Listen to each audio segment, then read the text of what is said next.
right, welcome to the May 4th Fayetteville Urban Forestry Advisory Board meeting. Considering the current health concerns, this board is elected to hold a hybrid meeting due to health and safety concerns. I am Lacey Jenin, board chairman, and I and other board members, urban forestry staff, park and recreation staff, and IT staff are here in the city hall conducting this meeting either by phone or online using Zoom software. The voices you may hear during this meeting are all being recorded for public record. We always value public participation, and we have provided many ways for the public to view this Urban Forestry Advisory Board meeting. View through the city's website, including on Fayetteville's online government channel and through Fayetteville's YouTube channel. This public meeting will allow for public comments when I open the floor for public comment. To comment, use the raise hand function when comment for an item is requested. For phones, raise hand to be recognized with *9. Phone numbers used to dial into meeting will be masked for privacy. All participants will be muted automatically when joining the meeting.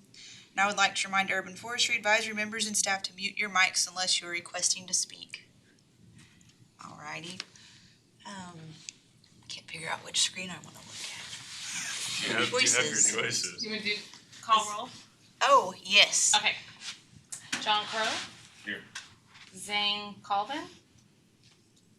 Ken Easton. Here. William Chesser. Here. Lacey Jenin. Here.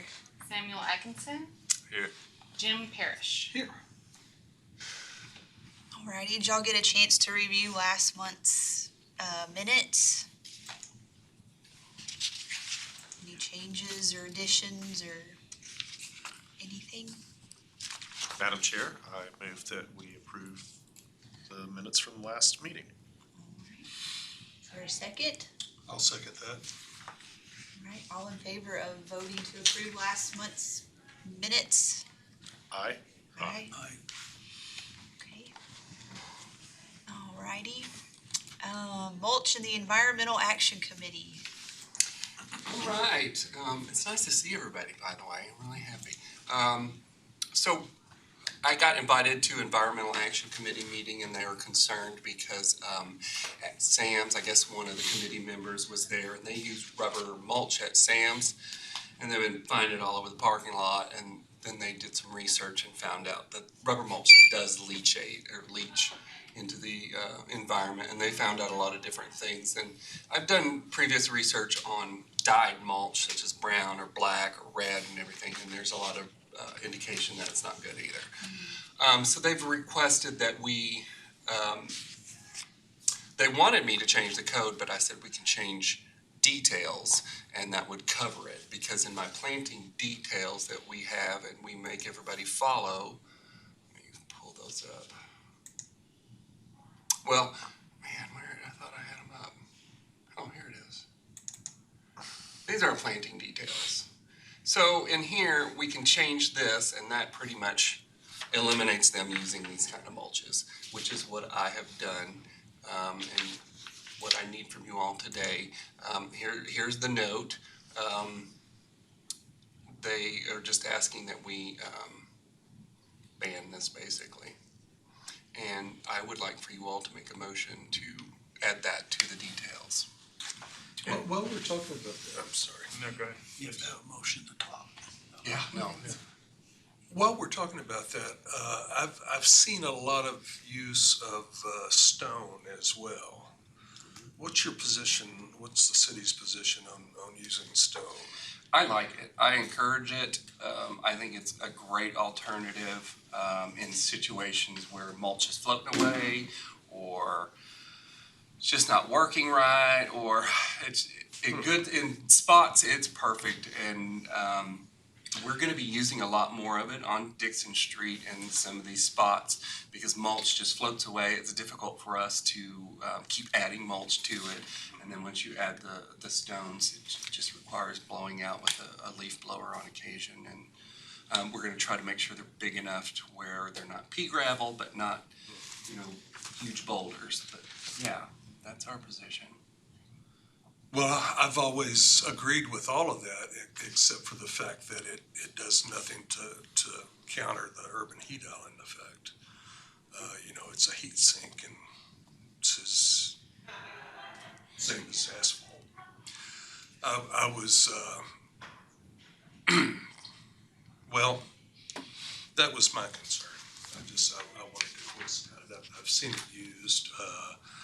I was concerned about how it was used at Ozark Natural Foods, just in place of a smaller parking lot. But, okay. That didn't used to be the case, so city consistency is kind of weird here. There's no official policy on it, but it's something that Melissa and I have been encouraging people to use instead of mulch because of various reasons. In certain locations, you know, it's not great for every location, but certain ones it's good. There were times that this was before me, and I kind of followed what the predecessors were doing, but there was a bank over on Joyce Street that was refused a number of times because they were trying to use stone as a mulch. And the prior landscape coordinator wouldn't allow that and finally made them change it out. So, you know, there's issues like that in the past, and I don't know if you're aware of it, but somebody may say something about it one of these days. Okay. In terms of the rubber, I've never advocated using that material. I would put forth a motion that we recommend disallow using the rubber material. I don't even like the dyed material either in the city landscape projects. Okay. I'm open to seconding that, but before we do, John, could you clarify a little bit how that works when the process basically of you changing the detail and the effect that has on disallowing or allowing various materials or processes? I just add it to the detail, and they have to, every developer that's planting any trees in the city has to have a tree planting detail that says that, so it becomes a document, comes in all their files. Right. And that binds them to not using these products because it is in Well, the details. I know the city has the standard details. I just didn't know that it was required always to use the standard details. Absolutely. So it has to be, can't you use an alternate as long as it gets approved, or? Alternatives as long as it gets approved, yes. Okay. Yes. But then you would just say, we don't approve of that mulch. We would look at it and see whoever was proposing, what kind of mulch that they were at. Okay, I just was wondering the procedurals of that. Yeah, it already says, cypress mulch Yeah, we already banned cypress is mulch. already banned, so you got a precedent. Do you know how you would you just add this note to the cypress, or how would it be? Yeah, that's exactly what we've done when I showed this. I didn't see that. Sorry. I can't read it. There it is. Right there. No cypress mulch, no shredded rubber mulch, no dyed mulch shall be used. Yeah, right here. Okay, that's all the change that it needed. Okay. Great. I just had a question for my edification. Why no cypress mulch? No complaint. Didn't know why that would be. The practices of getting cypress mulch has been very unsustainable. Like they were chopping down So it's cypress not a problem with the forests cypress, for it's a it. problem with damaging the Oh, cypress. yeah. Got it. Absolutely a problem Got with it. them damaging cypress. And is there, I know there's been similar concerns about aggregate harvest from riverbanks. Is there a similar concern about the native stone chocolate rock, that gets specced, or similar river rock? No. Okay. So do we want to make a motion to Yeah, let's hear an official motion, add please.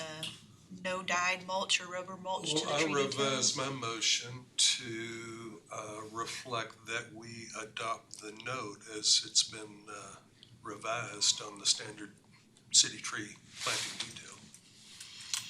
I second that motion. All in favor of the motion? Aye. Aye. Zane is with us. Zane, are you okay with this? I just want to say hello to you, really. Yes, hello. Sorry, I've been trying to join for the last 10 minutes, and my internet has been really spotty. Okay. Also, Zane's got a big presentation tomorrow, so we need to give him as much slack as possible. Yeah. What time? I never got that email. I asked Noah for it, but he didn't tell me. Yeah, my time is at like 1 p.m. tomorrow, I think. Okay. Yeah. Did you get to vote? Did we hear you? Yes. Okay. Yeah. Alrighty. Amazing Trees of Fayetteville? Yeah, we needed to do our 2022 Amazing Tree. And I brought up this dogwood that's in the north side of Lake Fayetteville. It's absolutely stunning. It's huge, it's beautiful, and I think it's an excellent candidate.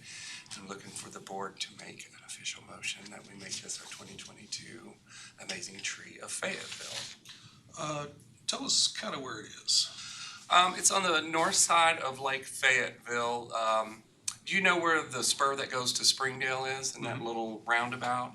If you keep heading east from there, it's in that general area. And I've actually had the maintenance staff mow around it now, so it's pretty much cleared out underneath, and you can get to it, and we can place a plaque and stuff at that location. So it's a little more of a feature than it has been in the past.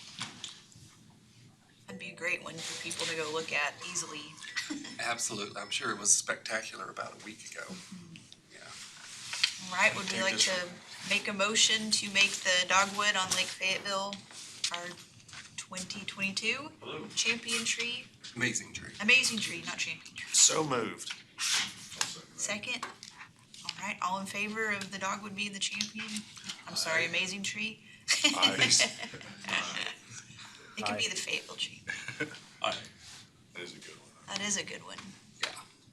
Is that our first flowering, showy, Yes, amazing tree? I believe it is. Yeah. Yes. We've got an evergreen and deciduous and now flowering, right? With the Correct. cedars and the. That's good. That's a good variety. It is a good variety, yeah. Okay, now the state champion trees. Yeah, I nominated the Mexican plum at Sweetbriar Park, and it won because it was a vacant spot, meaning any plant that you just identified would win. So I knew we had a bunch at Sweetbriar, and so I nominated. We went out there in the state forester, so it won. I need to do a little write-up on that. But I found there's a lot of other vacancies, like the hornbeam, and I've got the list there. And I was telling a couple of them, a couple of you all, before the rest of you got here, that I saw a fringe tree that's in Walker Park. It's in full bloom right now on the very south side past the pedestrian crossing, bike crossing on 15th Street. So it's like right south of all those baseball fields, and it's pretty good. So I'm going to nominate that. It's in the park, though. It's in Walker Park, and I think that's wonderful for Walker Park to have a state championship tree. Is it in bloom right now? Yeah, it sure is. And then, I would like for us to start kind of searching for some of these other trees and maybe learning even how to identify them. Somebody asked me, what does a red hickory look like? I'm like, I don't know. I have no idea what the difference is, and I'd be interested to learn so we could identify and maybe hunt one of these down. Just kind of gives, like Fayetteville to be a little state championship tree city or something, I was called by the Forestry Commission about a tree on, it's the street just south of Olive Street on the west side of Mount Sequoia. I know what you're talking about. And I don't remember what it was. I want to say it was, Walnut?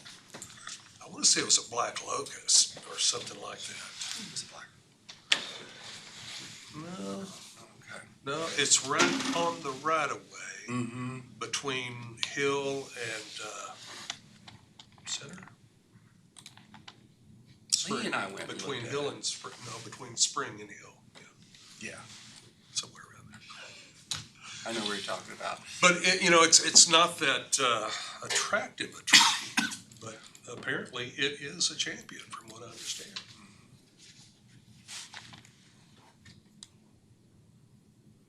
Okay, so keep our eyes open. Keep your eyes open. Let's see, previous meeting follow-ups, Earth Day follow-up for next year. Yeah. How did that all go?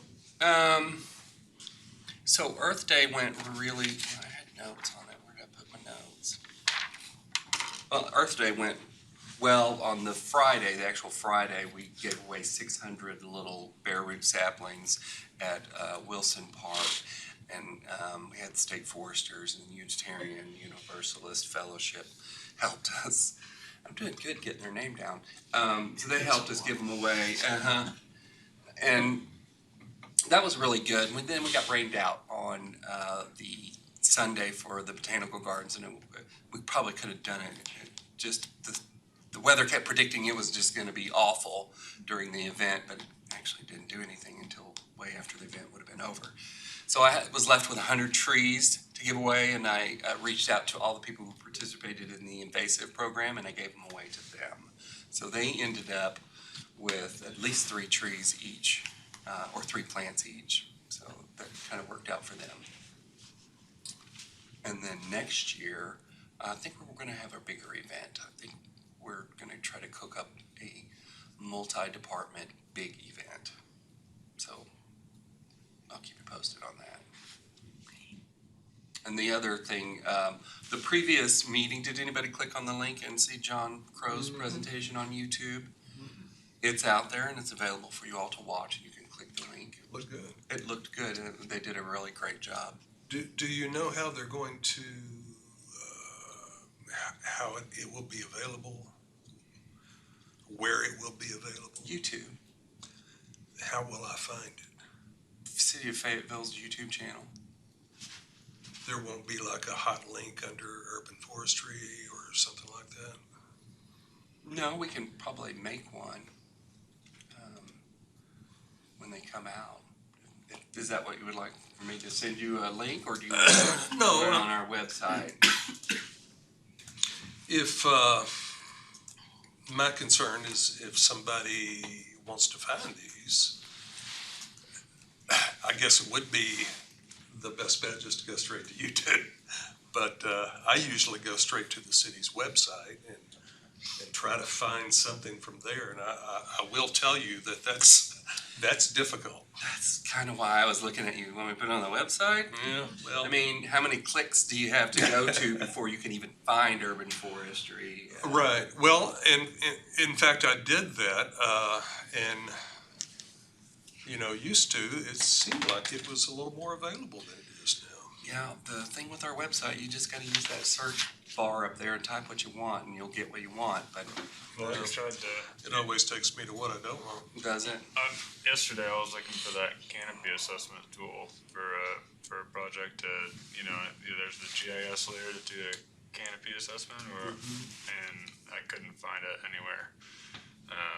Okay. So I don't know where that link has gotten to, but I did the search bar. I looked through every 4 or 5 sub pages that urban forestry had, and I was not successful. I guess I'll maybe put a links page just on our forestry website, so I can do that. If everything was just on one page, you could scroll down or search within a single page. That's what I mean, like say, hey, Yeah. this is the link for our YouTube channel, this is the link for Yeah. forestry assessment. That would be great. Yeah.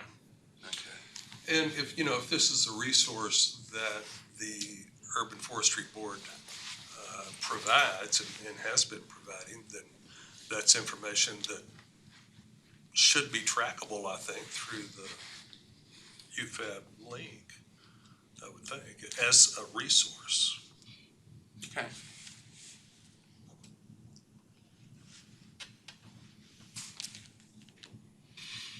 But, boy, John looked real professional in that thing. It was good, really. I love it. It's a great. Yeah, you guys, y'all have raised the bar here. Well, I'm not. I can't. No promises for today.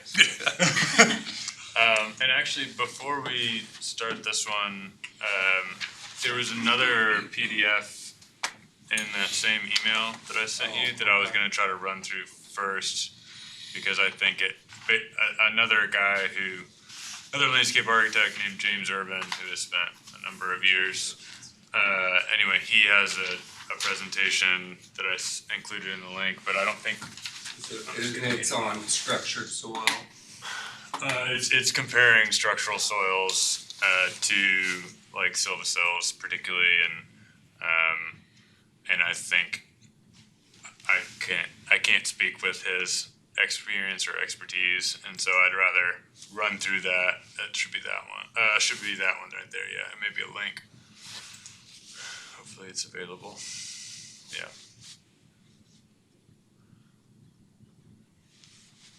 It's only about 10 megabytes, but that other one was a little bigger.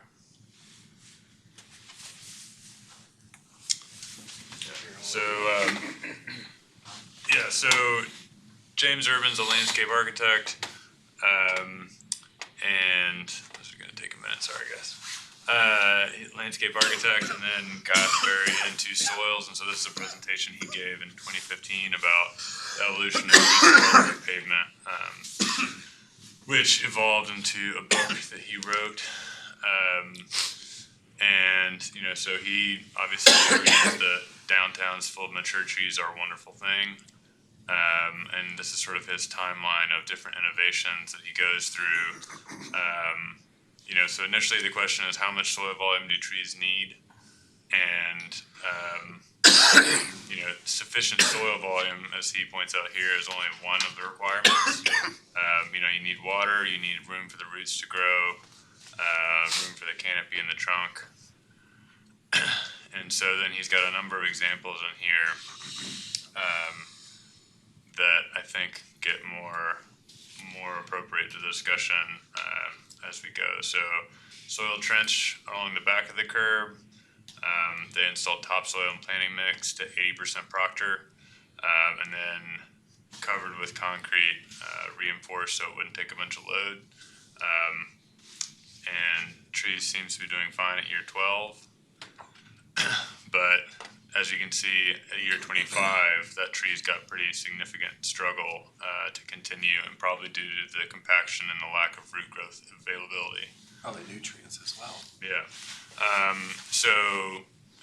Central artery trees, this is looking at a different technique called root pass, which basically installs these slivers of plastic to allow water and nutrients to funnel into the soil. As you can see, these strip drains, and then the soil is compacted around there, but then the water should filter in there to better irrigate that tree. Then he gets into some different types of structural soils. I think I'm going to mention here the 95% Proctor density, because I think that's going to be important later as we get into my presentation. And so he's looking at the amount of cubic feet of soil available to that tree. And he says, what is the value of the soil and structural soil versus the rock? So he's basically saying that with that volume of structural soil, you're only getting the soil benefit of that much loam soil, by his estimations and leaf count. Whereas the large loam availability of the with a similar cubic footage of soil to the large structural soil column, you can see how over time it does significantly better. So tree at planting is looking good. Tree after 10 years is seeing a fair amount of dieback. And then this is a fairly interesting example, which I'm obviously taking his word on it, but these are planted in loam soil and these are planted in structural soil, and you can see that the crown growth, the canopy growth is significantly less. There's already significant discoloration. And even from here, I can see that the trunk diameter, the DBHs are smaller. In Amsterdam, they tried this. They put in a mixture, and but they basically allowed for subsistence, right? So some settling was expected and allowed. That's just a different example. This is an interesting case of beds around versus pavers around with structural soils. Beds versus pavers, the beds had a more robust, thicker canopy.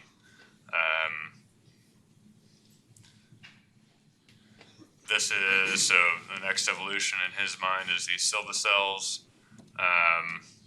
Here's an example project of Peter Walker, PWP, and some initial sketches and sort of how they look and then work. This is the install. I'm just moving through this quickly because I feel like you guys kind of are there. You can get the gist of it. So tree space is relatively small as far as the exposed surface area, significantly more soil available to it. And this is talking a little bit about the water retention level, basically, that, and then this is the silva cell with a large watering trench or bioretention trench in there as well. Second generation. So this is an interesting project that he has corresponded with Bartlett Tree Lab, and I believe it's Dr. Tim Smiley. So suspended pavement, or the silva cells, or the larger red circles. The compacted gravel are going to be the structural soil. So they planted same species from the same clonal cutting, and are seeing year 8 a fairly significant difference in growth. Suspended paving, silva cell, or similar, although he makes a case for silva cell over some of the other products, gravel and soil. So same project from the ground view. Can we expect trees to grow large? He says yes. Here's different planting types. It's an interesting presentation, and he also talks about, this is an interesting graph, I think, and it corresponds a lot to some of the really good work you've done, John, about mapping those 20-year canopy growth expectancies. So, looking at this is, okay, well, if you only get 13 years out of a tree instead of 50 years out of a tree, you're replanting every 13 to 15 years, and it's costing you more money in maintenance in the long run. Whereas the maintenance cost, in theory, is more with this one, but that doesn't account for the cost of replanting, and it doesn't account for the benefits of bioretention and other benefits. These are other sort of structural volumes options. And what's the critical issue? They need large open structures. He makes the case that this design has a lot of segmented spaces, whereas this has open volumes. Flexibility of layout in this one compared to some of the other ones. I think it broaches a bigger conversation about what soils we're speccing if we want to make recommendations, and I have a point about that in my other presentation. It's critical to consider utilities and other infrastructural elements, and repairs and maintenance. So he comes back to this. Trees need more than just sufficient soil volume, and sufficient soil volume on its own isn't necessarily enough. It matters what kind and how it is. And then some more example photos. And can I go straight into this, John? Mm-hmm. Okay. I don't know. It's down on the right hand corner. Okay, can you do the thing? Right, one more, that's it. That's it. All right, look at that. Okay, structural soils. We'll start with, I'm not an expert on this. I feel, in fact, pretty ridiculous presenting on it, but here we go anyway. So this graphic that I showed in my last presentation is what started this one. So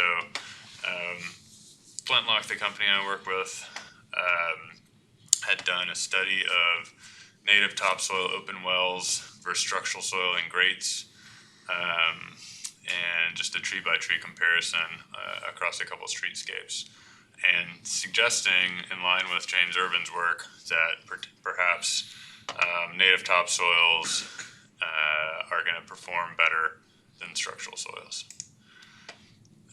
Sources and resources that I came to this are, there's Planting Soils for Landscape Architects, which is available to anybody who's licensed or an ASLA member for free, by Barrett Keys. And then James Urban, FASLA. Put this over here for a second because I think this quote is appropriate. We were starting with the tree and working out, and somewhere along the way we realized that the whole issue was soil, which also echoes the work of large rangeland, grassland ecologists like the Savory Institute out of Colorado and elsewhere, for instance. And I included this as well because this is just for you, John. Every project needs a Lorax. That's you right there. So soil concepts, there are a lot. Physical concepts, particle size, structure, bulk density, I think is pretty critical. Porosity, water movement, organic soils, soil fertility, soil biology. Most of y'all have probably seen this soil structure, soil texture triangle, and then the particle size, related particle size. I'm not going to get too much into that on this one because that would be a whole other presentation. But I think it's important to ask what we're asking of soils, especially urban soils. We're asking them to be planting mediums, to be topographical sculpting. We're asking them to hold up our structures and our surfacing. And then we're also hopefully we're asking them to do other things like water infiltration, retention, and filtering.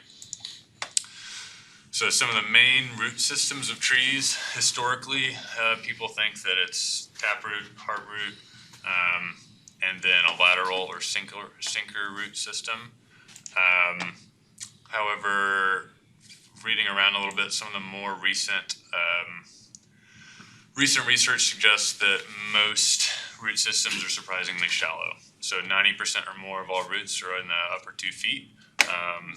Probably the upper 18 inches more likely based on some of the other arborist stuff that I didn't get a chance to reference here, but like Trees in Development, I'm sure you know that book, John.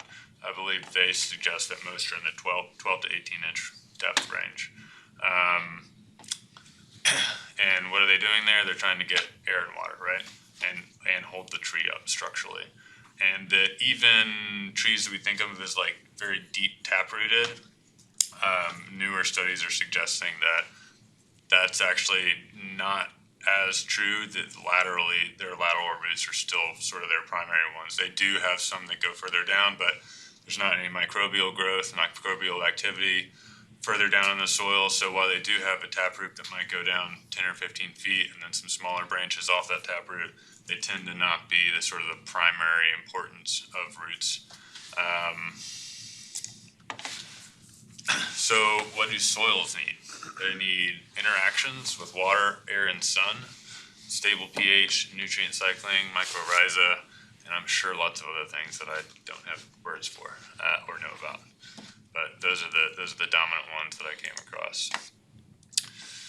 So factors affecting root distribution are soil bulk density, aeration, and fertility foremost. The bulk density, I think, is a critical one, and it relates to compaction, basically. And root growth declines sharply with the increasing density of the soil. And then aeration, oxygen has to be immediately available to them in the soil.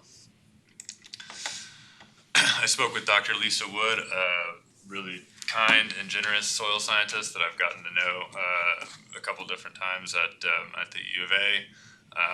And her opinion, her suggestion is that in terms of long-term maintenance, structural soils are in many cases the best bet. She recommends that we consider the amount of area given to the soil, like median trees on Garland or out in front of the ONF, and species planted. Is the sycamore going to do really well with that small amount of soil? And then whether you put them in structural soils or other mediums, options for growth are always going to be limited to some degree by the soil availability, is what her suggestion.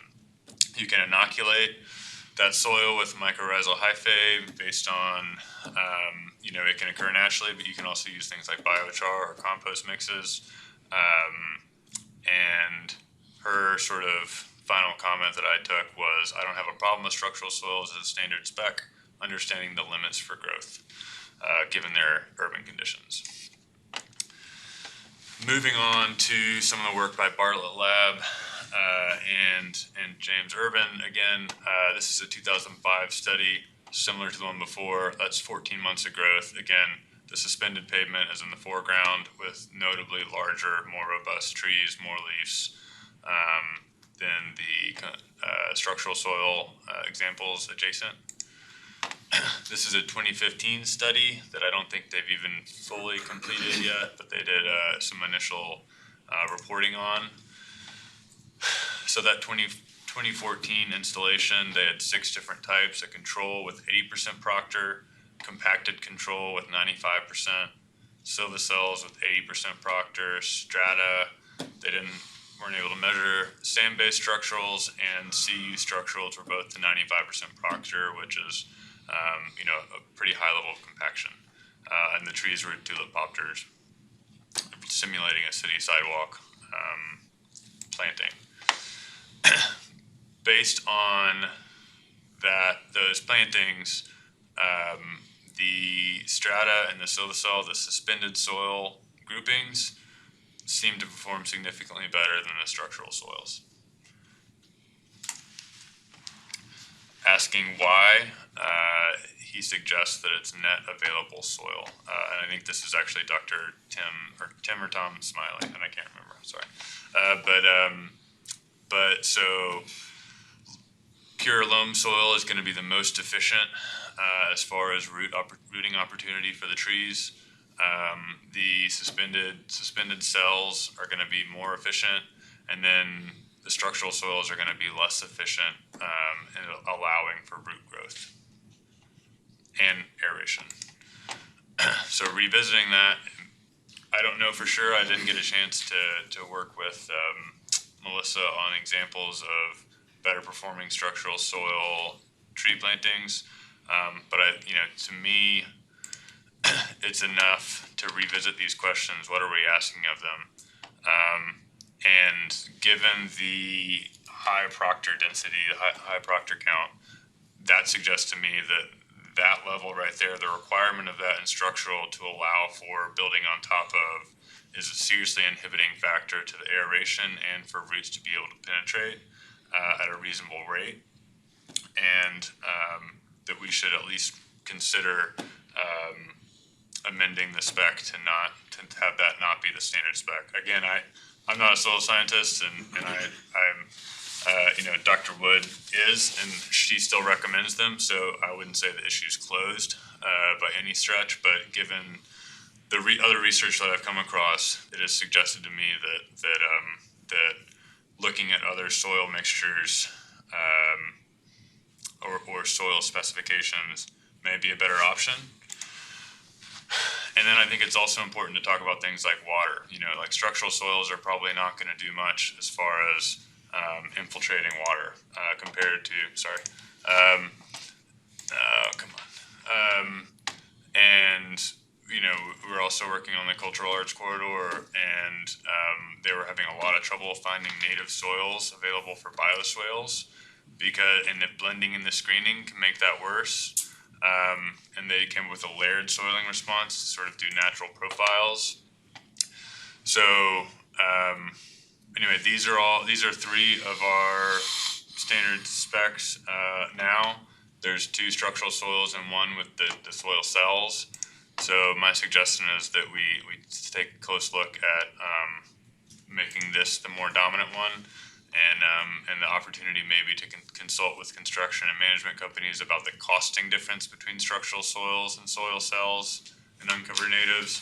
And Ted Hartzick with Olson, who is working on the Cultural Arts Corridor project, has suggested that, I think there's also a potential opportunity to have a standard soil spec or recommendation, because just saying native topsoil may not be helpful. When you sift or blend that topsoil, it breaks down the soil structure, and then you're going to have higher chances of compaction, less aeration, and so I think given that there are experts around that we could ask for recommendations that might help us to guide more healthy trees with more efficiency into the future. Thanks. Any questions? I probably won't be able to answer them. That was very good. Oh, and sorry, this is the last one. So Can you tell why I put this one on here? Because I was driving down Lafayette not that long ago, and I realized that that was the license plate. And I thought it might have been you, John, but then I figured it probably wasn't, but I had to include it. So.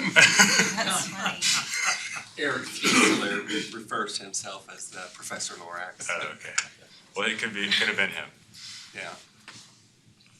Good stuff. Thank you. When you say proctor, what do you mean? So the proctor density is how much they have to compact it to allow for building over top, I think, and to ensure that it doesn't just wash away. So they have a proctor rating basically is the level of compaction or tamping that they do to prepare the soil. This is my understanding. And if I'm wrong, please correct me. Usually spec'd out in the plans, like where their lids are supposed to be impacted in and stuff like that. Yeah, I mean, and all the structurals demand a mid-90s. All the ones that the CU and the sand base seem to have all 95% or so proctor requirement.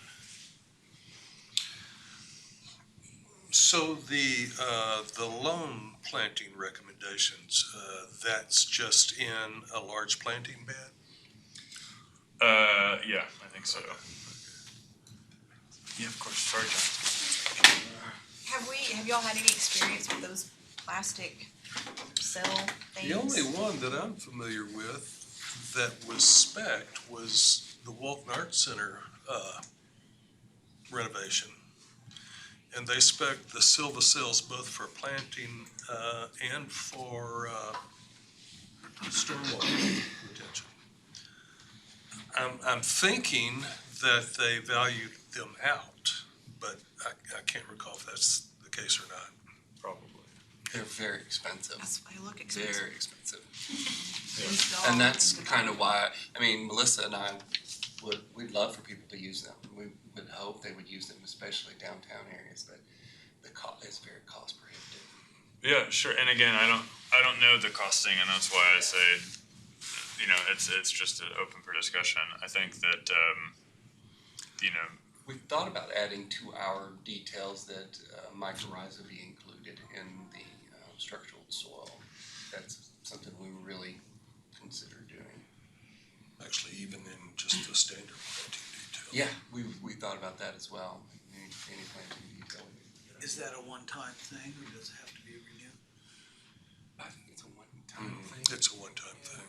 They're a Just living kind of a organism that jump will start. continue Yeah, to but grow. being underneath and compacted, do they last, that's part of they probably know from their research. I think that they do proliferate in soil, so that once they're inoculated in it, they can remain. But again, that goes to deeper questions about soil fertility and soil health than I can answer.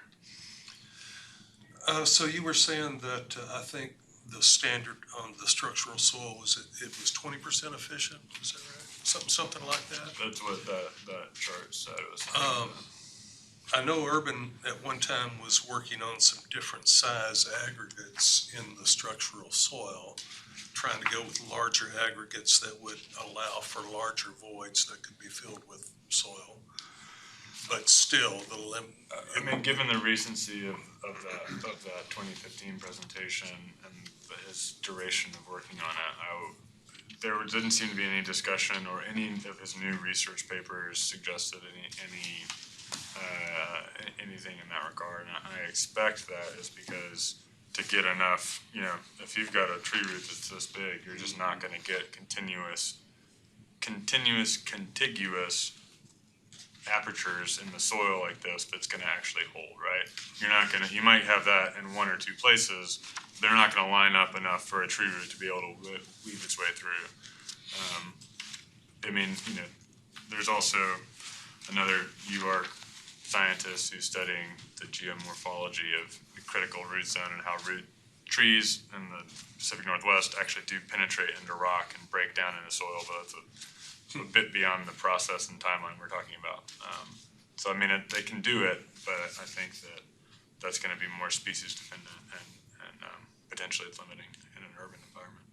Thank you. Great. Right. Looks like your you're up for June. Are you? Yeah, and I was listening to, I'm wondering if this is gonna be all right. I was listening to NPR on the way over here, and they were talking about this is gonna be the intro to what I may wanna actually talk about. No Mow May, I was listening to that too. same thing, Yeah. and Yeah, how that sounds affects wonderful. bees, and Fayetteville seems like maybe.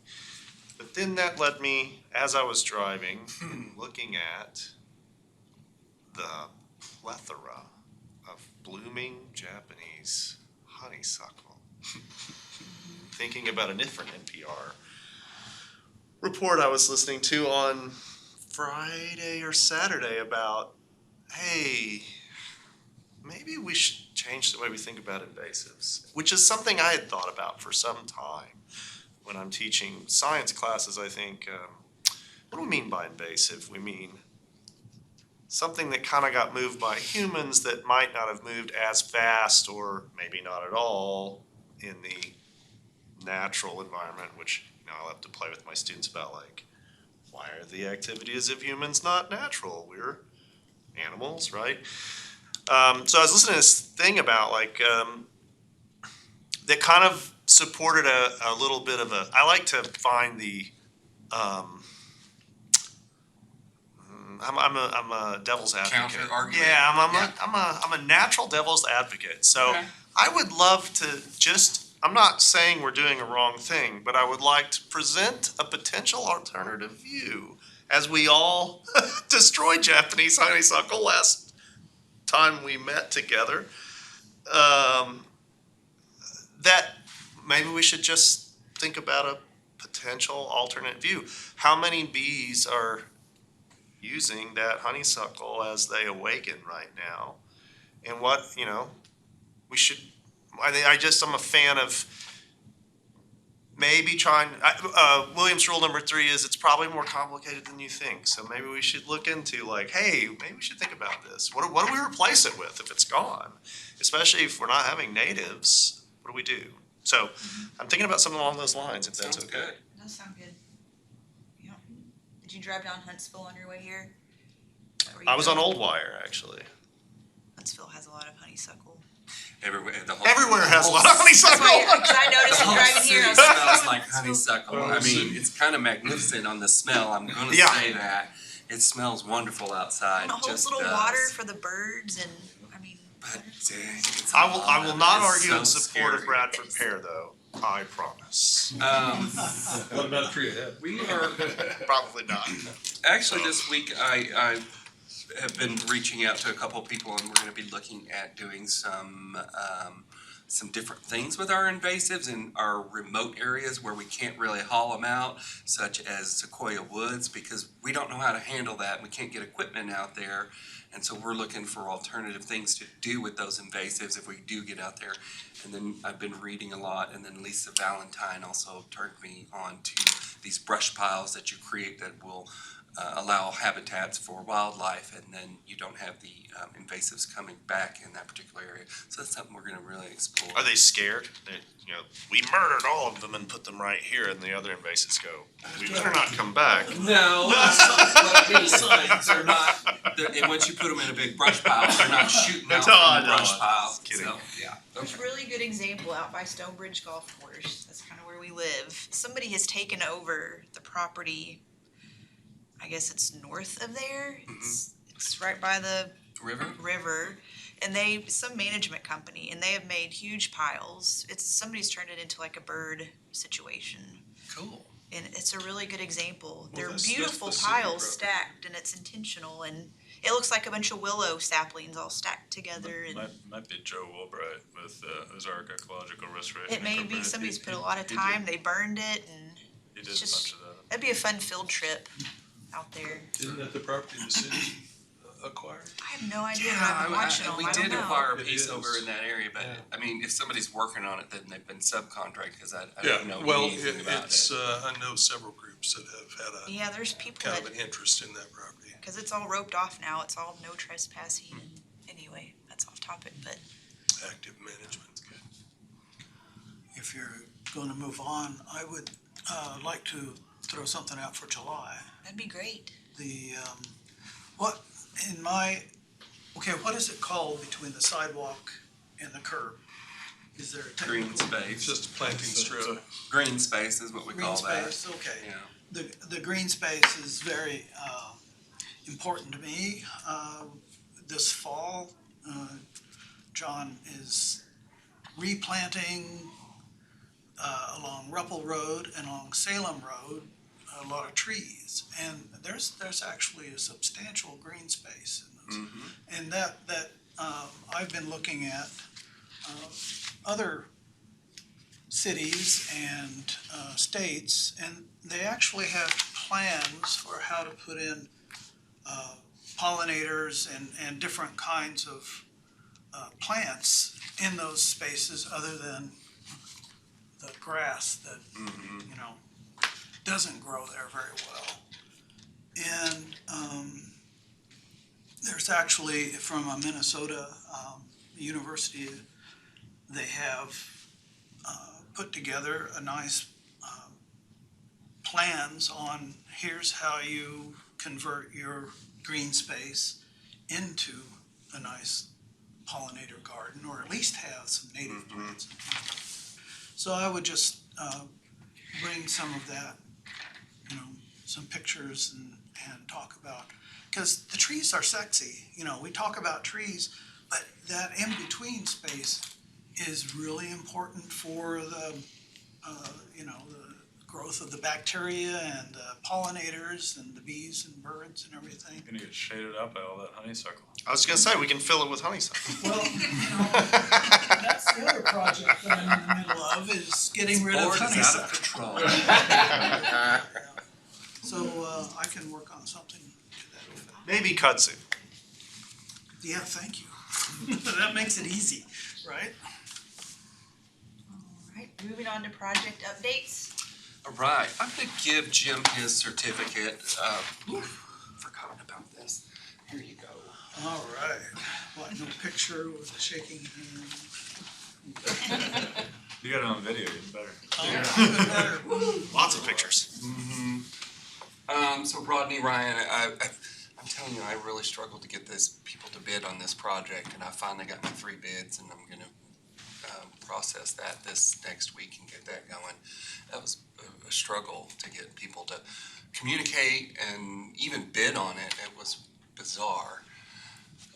So that's, and the price on it, by the way, was really good, so I'm really happy with how much we're gonna be paying for that. Just for one hose bid? Just for one hose bib. It's my first one to do that, so I want to see how it goes, and then I'm going to turn around and do several more. We're going to do one in Salem, David Lashley, just several parks that we want to get water access to, so that we can make sure if we plant trees at these locations, we can water them without having a water truck. And then we might want water to these parks eventually for a bathroom or a water fountain or something in the future. So this kind of sets that up. So that's where that project is at. Any questions on that? Have you talked to Parks about that? That might be something they might help you push for. I don't know. I mean, if future access. Yeah. Just throwing it out. I mean, working parks. So I know. I'm trying to be helpful. Yeah. So basic bounty wrap up, I talked about that already. We ended up with 50 participants, and I ended up giving away 230 trees to them, so that went really well. Yeah, and then I already talked about Earth Day, both of them, the one on the 24th and the 22nd. Our code change, do y'all have any questions about Earth Day or any? Okay. Our code changes are moving along. We're going to be on the Planning Commission for May 23rd. We didn't get advertised to be on the 9th. So that kind of slipped and fell through the cracks. They got some administrative changes going on, so that's how that happened. So that went fine. I think I had some notes in here too. I'm trying to remember.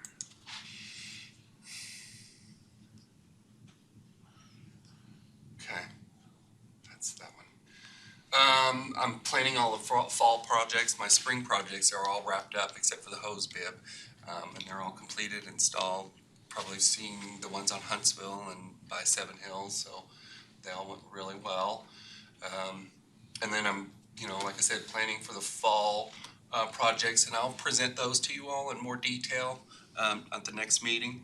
Morgan from the Illinois Watershed will be contacting you in the next few weeks about the planting on Ruppel, but I hope to get it on Salem too. They're seeing if they can get money to put in swales, put in some of this meadow or water retention kind of things. Yeah, Go along with that, so. I got her email and I'm excited about that. We'll have to get with transportation and the right-of-way crews to find out, because we're gonna be the ones to maintain it and they'll be the ones maintaining it. Yeah. That's gonna be a big hurdle. Okay. They're reluctant to maintain stuff that isn't grass. Okay. That's why rock is another option that I really like. Yeah, so, yeah, she already reached out. I'm excited. Excellent, I hope we excellent. can do Yeah, that. that'd be very cool. One of my plans I finished for Van Ash between Gregg and Steele, there's opportunities to plant at that intersection. Let's go back to this. And I set the celebration of trees date for October 29th. I got that approved with the mayor and the Razorbacks. We checked the football schedules, of course. So we are all set with celebration of trees. Anybody have any questions for me on any of our events? Yes. Do we need to review what we learned from last year on celebration of trees, like the 2 lines or? Yeah, I will bring that to the next meeting and we'll do that. I know one of the things that we need to do at this coming up one is have somebody directing traffic in the morning. We need a police officer. Yeah. Because I didn't realize they back up from Spring Street Yes. to College, waiting in line. And I was like, whoa. Well, and then we had need- some disgruntled people that would come on the side streets, and it's like, well, they've been waiting too. Yeah. People are like letting them in to be nice, like you would, right? Yeah. So there was a little complaints about. We could talk to the police department and do a really easy circulation map of, if you approach from this way, you drive to the back of the line and then you loop back around. Yeah. It's like, and just say, this is how it needs to be. I think that was my biggest one thing to do is remember somebody Yeah. for traffic control. And they don't have to be there for like the first hour and then they're gone. Yeah, it goes Just to quick. help people line up and queue up, and that's where that, and I think the other big problem that we had is we had the trucks that had the high sides and we couldn't reach over the top of them, and that was a little tough, and then they were so high, they're very difficult for us old people to climb up on. So they're real high. Yeah. Maybe like whoever's getting the orders, and sticking there's some way we can get a text, say, we're at a possum haws, tell people Yeah. no more. Yeah. And that was the other thing, I think we Awesome. need to get some walkies or something like that, Uh-huh. yeah. Easy fixes. I was thinking about that today, as a We're at matter of fact. possum haws. If only we just all carried some communications device. No, Ed, isn't that funny? Oh, When you're running around and you're really Yeah. handing out Yeah. trees, it's really active and it's hard to think about, okay, I need to, call her and let her know, but I can do walkies. It was really fun though. It really It was. was. It's a fast event. I mean, it's a, Well, just seeing how excited people are, just lined up to college to get their little free trees. It's it's awesome. definitely a feel-good event, I think. Yeah. Need to see how the chicken place handles the traffic that backs up into the street. Chick-fil-A. Yeah, or Whataburger. Oh, Whataburger.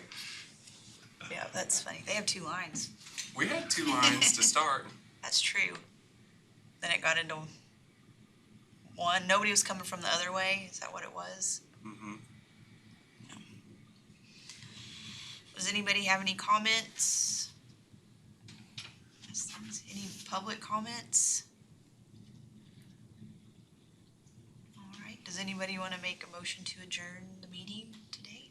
Madam Chair, I move we adjourn. I'll second that. All righty. Adjourned.